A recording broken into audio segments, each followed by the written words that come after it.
A new Superman film came out and I'm here to review it. As simple as that. We could have built a new Krypton in this squalor, but you chose the humans over us. So Superman 2025 is the latest take on the titular character. This film is directed by James Gunn, who is a director that I'm quite fond of. I like his work with Guardians. I think he's a crucial reason as to why those films have such a solid heart. When I found out James Gunn was making his own Superman film, I was very enthusiastic. Zack Snyder completely shit the bed with what he did, and James Gunn understands how to make fun movies with characters that you care about. It's really not that difficult. He's probably the best director working in the superhero cape shit slop genre at the moment.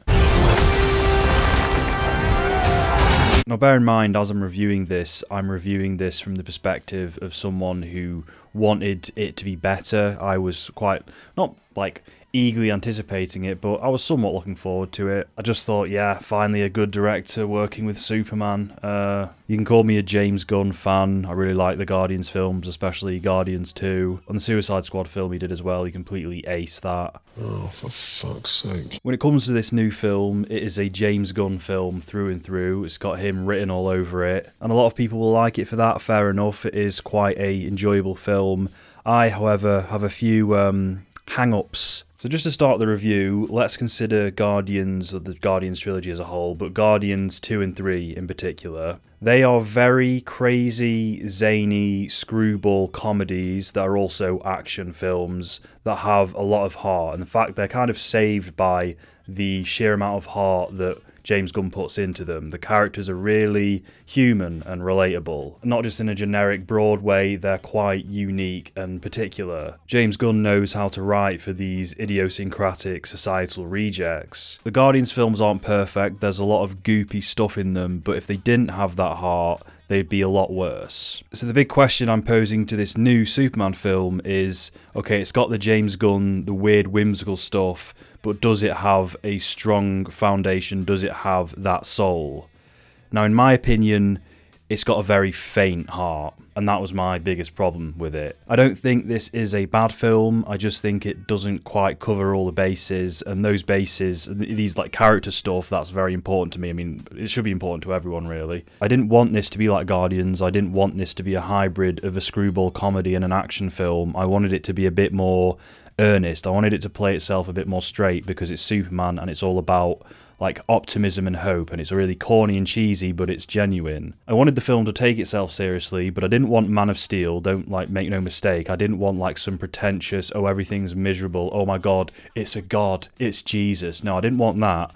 I wanted Top Gun Maverick. I wanted a film that knew it was ridiculous, but played the ridiculousness straight. Embraced the cheese, celebrated the corniness, all that. And when Man of Steel took itself too seriously, this new film didn't take itself seriously enough. It's quite postmodern, it isn't self-referential, it doesn't have tons of meta humour where it's sort of like, oh, Superman, the cape is a bit cheesy, oh, everything's got to be addressed. It's not like that. But there is still this tone that it employs that makes it out as though it doesn't really want to go all the way with the themes and the sentiments of the film. It should have been a campy film with a lot of comedy sprinkled in there, but it shouldn't have been a comedy fundamentally, and I think that's what we got. And again, not a joke problem. There weren't any jokes that I felt came in at an inappropriate time where it undercut a moment of weight or severity. It's the overall attitude and tone of the film. It's the way it's played. It's the way the characters deliver lines. It's almost as though I'm not really watching a film, but more so a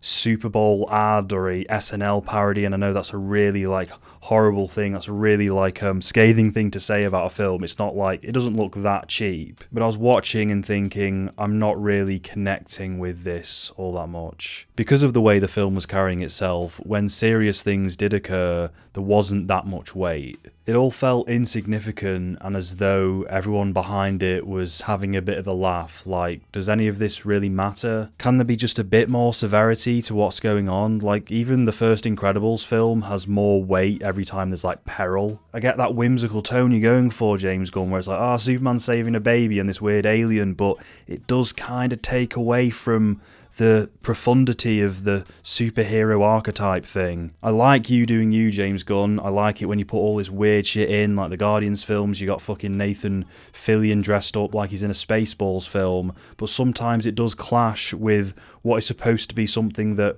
we take seriously. Like, even in the Guardians films, they have too much comedy at times, too much wackiness where it almost takes away from things. You killed my mother! I tried so hard to find the form that best suited you! I like Guardians 2, but not because it's a perfect movie by any means. I think the cynical comedy, like the cynicism of the characters, is best when it is both serving as a character moment for the characters, like they're being cynical arseholes, but it's funny, but it's also quite sad. Oh, boo hoo hoo! My wife and child are dead. Oh, I don't care if it's mean. Everybody's got dead people. The bit where Kurt Russell and Chris Pratt are having this heartfelt moment and they start playing catch, that's just teetering on the edge of fucking stupid. But it's okay because it's supposed to be stupid. Your actions. The cinematography of this new Superman film, I can imagine a lot of people going, oh, it's really good, it's beautiful. It's like so zany and it's got loads of colour to it. Yes, there's a lot of colour in frame, but it's just injected in there. It's not good colour grading, it isn't good composition, it doesn't look like, even the Fantastic Four film looks better than this. Actually, quick correction in editing, there is some good composition to this film. It's the blue pop filter. It's the blue pop filter that fucks it. It's just everything is blue. Everything is covered in this weird blue tint. It ruins the composition, the colour grading of the scenes. It's too overbearing. It dilutes the frame. It's just CGI colour. Look at all this. Even Guardians 2 suffers from this, where it's just, oh, here, look at all this. It's a rainbow. When it comes to the live action aspects of the cinematography, it looks quite flat, honestly. When it comes to the shots of the city and whatnot, the real life places, it's all basic Marvel template. Also, the lighting of certain sets, like the ships or whatever, the goofy looking ships, is so flat that it kind of makes it feel as though, oh, you're watching a theme park. You're watching a scene set in a theme park. You're supposed to know this is fake. And it really detracts from the escapism. When you're making a comedy that's taking the piss out of a superhero film, you have that flat, deadpan look where there's no kind of flair to the cinematography. But when you're making something that's taking the fantasy and the science fiction a bit more seriously, you're supposed to put in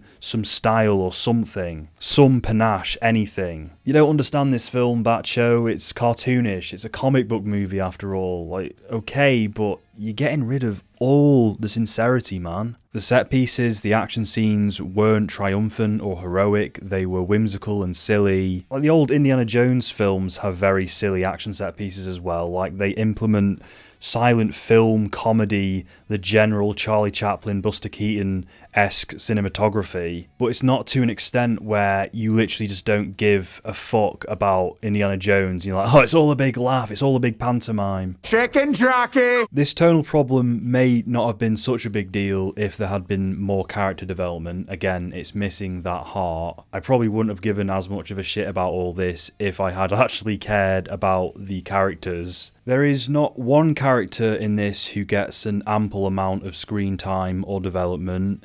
There's one scene at the beginning between Clark and Lois, which I really liked, like a cool dialogue scene where you find out about the characters and their relationship. More of that, please. They came across somewhat likeable in that. And then the only other notable character-driven scene that I can think of was this one involving Pa Kent, but so few and far between. So the soul, the lifeblood of this film is horribly understated, but I did care about Crypto, to be fair, but that's cheating. He's a dog. Of course I'm going to care automatically about him. Props to the animation, though, because that was mostly a CGI creature, but I was like, nah, it's a cool dog, though. I like him. You can be silly and heartfelt at the same time, because that's the exact tonal balance that the Guardians films hit. But this film just didn't get the balance right. When a film has no heart, there is no weight to any of the dramatic action scenes. I mean, most of these action scenes, they're well shot, or there's nice camera movement, I guess, but it's all still CGI goopy slop. Like, James Gunn still has plenty of just CGI crap in his films, but he kind of shoots it in a way that makes it a bit more interesting, and this film's no exception. I did appreciate the fluid, high-octane camera work in the action scenes, but we are still looking at the same thing here. It's just inherently just an overabundance of CGI. Now this is a minor thing, but I think James Gunn keeps trying to replicate that Sam Raimi effect where he has these overacting extras that are meant to complement the comic book vibe. But when James Gunn does it, it doesn't come over in the same way as it does when Sam Raimi does it. Because every time I saw an overacting extra in this film, I just thought, are they treating it like a meme? It felt more like that. You haven't hit the same tone with that one, and honestly the extras in this film fucking suck, man. However, this could be down to the fact that almost every shot in this film feels like it's from one of those parody superhero films from The Boys. Hey! Quit messing around! I'm not messing around, I'm doing important stuff. Now, a lot of this might be down to Superman just being too good-natured of a character for James Gunn, who again is better with cynical anti-heroes. And when you have those sorts of characters, the screwball aspect works better. Like in the Suicide Squad, the characters are taking the plot and the story about as seriously as the film. They're supposed to be jaded, cynical and quippy, so it makes sense that the film's tone is a bit more like, oh, whatever, what the hell. But doing that with Superman, I just feel is kind of redundant, because the whole idea of Superman is that he is earnest and he takes things seriously and he's not there to fuck around. And I don't want to be one of those guys who's like, oh, it's got to be a certain way, it's Superman for crying out loud, it's got to be this way, it's got to be that, it's got to be really conservative, it's got to like have American values in it. No, I'm not saying that, but when you're not adhering to certain thematic traits that made this character who he is, like, who the fuck is this even Superman anymore? We have had so many of these cases where it's this postmodern spin on this classic character, and I get why, because things get tired after a while, the novelty wears off and you feel like you have to subvert things, and sometimes subverting things can turn out well, but this subverted postmodern version has become the new bored novelty. I just got done making a video about Twin Peaks and how beautifully optimistic it is, and then I'm going into fucking Superman. It's like, okay. Gunn literally includes his own version of the Guardians in this film with the Justice Gang, and every scene with them it's like, oh, this is way more your speed, you know exactly what you're doing with these characters, and I kind of like these people. These guys fit the tone. Nathan Fillion, loved him. Mr. Terrific, Dr. Terrific, he kind of stole the show in a way. I did like that one take thing where he goes and takes out all those people. It was very much in the style of that Baby Groot scene from Volume 2, and like a lot of these Marvel films have these cool long shots. It's not anything new, it's a bit tired, but I liked it in the moment. It's just his fucking shit, man. He's so talented and effective at deriving heart and soul from these douchebags. Yeah, I wanted this film to be less James Gunny. And you might be going, oh, well, it's a James Gunn film, what do you expect? Like, okay, fair enough, but is it not alright? Is it not acceptable for me to want to see something different from this director? I wanted this to be a challenge for him, because Superman is quite hard to tackle because it is so optimistic. How do you make an upbeat Superman film for the audiences of today? Zack Snyder thought, oh, I'm just going to make it depressing and miserable because that's what's in right now, bro. James Gunn said, oh, I'll just make it a bit of a parody. It's going to be a bit of a laugh. I'll make Guardians 4. Hey! Quit messing around! I'm not messing around, I'm doing important stuff. It's nice for directors to have their own style and their own maker's mark, but it is also nice for directors to have versatility. It's like when Paul Thomas Anderson transitioned from films like Boogie Nights and Magnolia to There'll Be Blood. Like, how the fuck did he do that? It's fascinating to watch directors take on entirely new things and master them. I've typed in my notes here, positives, and then it's just more criticisms that I have with the film. This wasn't a bad film, it was just a bit of a letdown for me personally. I'll destroy you, I'll destroy you, I'll destroy you. I didn't really think the plot line to this film was all that good or all that intriguing, because most of it centres around this social commentary narrative, and the social commentary is probably the worst part of this film. It tries to tie in a lot of topical, relevant social issues, political issues, but it's just so unsubtle and corporate and unoriginal. I get Superman is an alien and immigrant, so they try to put like that spin on it. He's like, oh well, he's come to America and he's just trying to make a life for himself. It wasn't that prevalent. There's other things going on as well, like fake news and shit. He gets doxxed or whatever, and everyone's like, oh, I don't trust you, Superman. What are your real intentions in our country? There is probably a way to intermix all of these socio-political themes in with a Superman story, but it's a very particular tone you have to strike. You have to do it in a way that doesn't make the said issues feel like pastiches of the real thing. That's how I feel watching a lot of these modern blockbusters that try and mix in these things. It's like you're just giving the surface level versions of everything. It's like, ooh, popular thing. It almost feels like a fucking cameo. Like, Israel Palestine made a cameo in this new film. Look, you recognise that. Recognisable iconography. Because disasters, they kind of are like that in a way. Everything's a brand, everything's a piece of something. Like, oh, look, audiences, that's shorthand. You'll know exactly what that is. You'll know exactly what that's referring to. It's like how in Man of Steel, Zack Snyder put in all of this tasteless 9/11 imagery. This is a very old film now, but let's take Captain America Winter Soldier as an example for a film that actually did it well. That is taking Captain fucking America and making this critique of the American industrial complex, but it does it in a way that just works. The tie-ins to real-world events or real-world issues don't feel like afterthoughts, they feel quite insightful in a way. Simplified, yes, because it's still a superhero film, but still interesting. What the fuck is interesting about anything that Superman does with the social political themes? You honestly feel like you're just copying a trend because, unfortunately, it is a little bit of a trendy thing to include socio-political themes. Fake news has a cameo in this film, and it's in the most boring, uninspired way possible. There's all sorts of weird shit in this film, like Lex Luthor has this secret private prison where he holds all of like his enemies and whatnot, and it's in this pocket universe, no one knows about it, and I guess that's like a commentary on how these billionaires or these tyrannical people have like private prisons when they send like their fucking detractors to the gulags or whatever. There's this vaguely Middle Eastern country that's being invaded by this vaguely European, I guess, Russian country. People are saying it's Israel Palestine. I think it's more so just an amalgamation of all of like the hot topic images. Oh, war's going on at the moment, so I'll just include all of these nice little Easter eggs. I mean, films have been doing this for a long time. There's always been like, you know, during the Afghanistan war, there'd be like Afghanistan imagery in like your action films, and that's kind of was more pro-American. Sometimes it'd be just Bruce Willis shoots up a bunch of Russian people. Nowadays, the commentary is more critical of the West, but regardless, it wasn't subtle back then, still not subtle now. It's just things you know.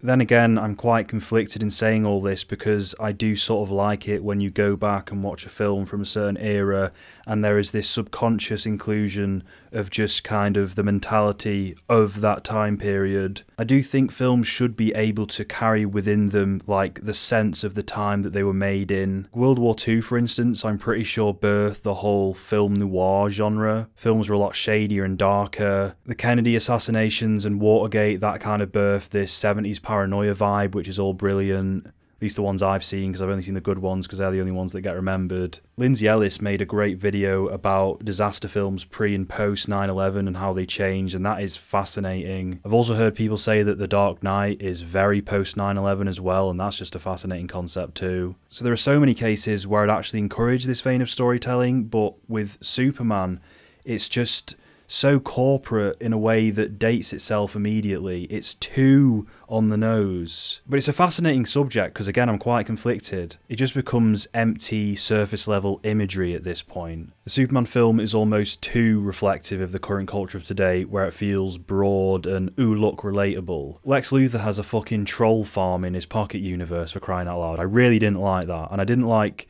people taking selfies all the time. I know it kind of, that actually built up to something because that actually like helped in the end. That actually was a plot element. Chekhov's selfie. But the film started and then someone's taking a selfie with the Superman fight in the background and I'm like, oh, I don't really want this. It's just a me thing, but I don't really want it to be this postmodern. In a vacuum, I like the moment where the kid from the vaguely Middle Eastern country lifted up that erected the flag of Superman and went, Superman, please come save us. That's like a very typical heroic thing. That's like, that vibe is cool. I also really like the emphasis that this film put on Superman saving people and like holding up buildings and like, oh, just in the nick of time, oh, because that's really classical. I liked him saving the squirrel even. That's like, it's a bit silly, but it's also like, ah. Also, they made Superman very vulnerable. He's always getting his ass beaten, his ass whooped, and people might be going, oh, well, come on, he's Superman, get up.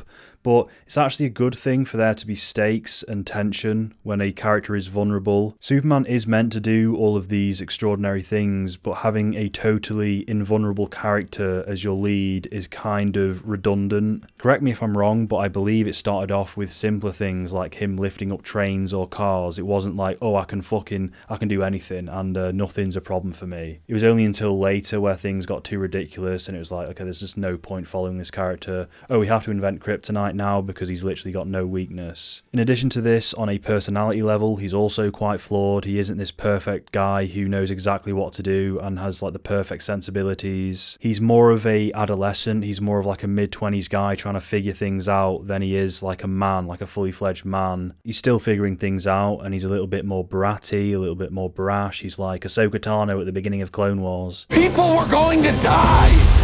I don't really have a problem with doing this with Superman because at the end of the day, I mean, your character has to have flaws. He has to learn something by the end of the film. However, there were aspects to this character that took some getting used to for me. Namely, it was that less serious tone that the film was going for again, making his storyline feel not as important. Because of the actor they chose and the way he talks and sounds, and this might be a normal thing, but as I was watching this character, I kept getting quite taken out or perturbed at the fact that he sounded so much like a Gen Z postgraduate Californian dude instead of, you know, a superhero. Like, the guy's demeanor was just too reminiscent of people you see on Instagram or something. This might just be a me thing. This is very particular. I'm not saying this is like an objective criticism or whatever, but it just took me out the whole people were going to die. What are we going to do? It's like seeing Ezra Miller play Jesus. I wasn't representing anybody except for me and doing good. Then again, the whole theme of this film is about how human Superman is, so maybe it makes sense that he kind of